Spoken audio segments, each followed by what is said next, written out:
Hare Krishna. Today we plan to share insights from verse 23rd of chapter 1 from the Bhagavad Gita as it is. Sanskrit verse is as follows. Yotsamanan eviksheham ya ete atra samagataha Dhritarashtrasya durbuddhir yuddhe priya chikirsavaha. English translation is as follows. Let me see those who have come here to fight, wishing to please the evil-minded son of Dhritarashtra.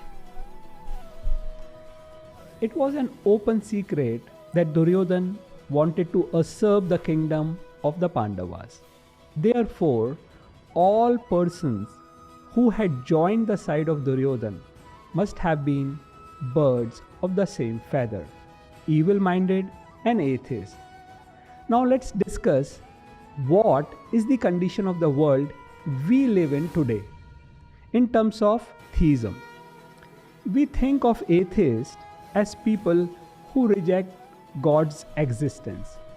If we are religious, we would never count ourselves among the atheists.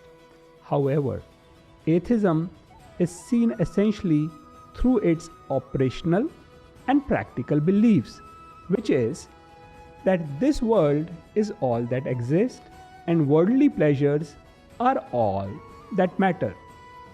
These pleasures can be pursued in any way, for there is no absolute standard of morality or absolute authority. Yet, isn't this the practical approach adopted by numerous theists? They engage in religious rituals, such as visiting temples, but in the rest of their lives, they resemble materialists or atheists, avidly pursuing worldly pleasures. Their theism often serves as a mere facade for their materialistic inclinations. They don't deny God's existence, but they live as if God's significance is negligible.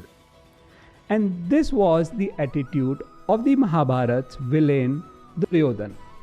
The Mahabharata narrates that Duryodhana sometimes performed religious rituals, yet his nominal religiosity didn't stop him from seeking power immorally. Though we won't be as bad as Duryodhana, we too may be atheists practically. If material considerations alone drive and determine our life. Therefore, when we center our life's decisions on what will please Krishna or will at least harmonize with him, only then we become actual theists. And when Krishna becomes the guide and goal of our life, our devotional practices spiritualize our consciousness and prepare us for the ultimate liberation. Hare Krishna. Thank you very much. If you found this video helpful, don't forget to give it a thumbs up and share it with your friends and leave your thoughts in the comments below. And of course, subscribe for more content on health and lifestyle.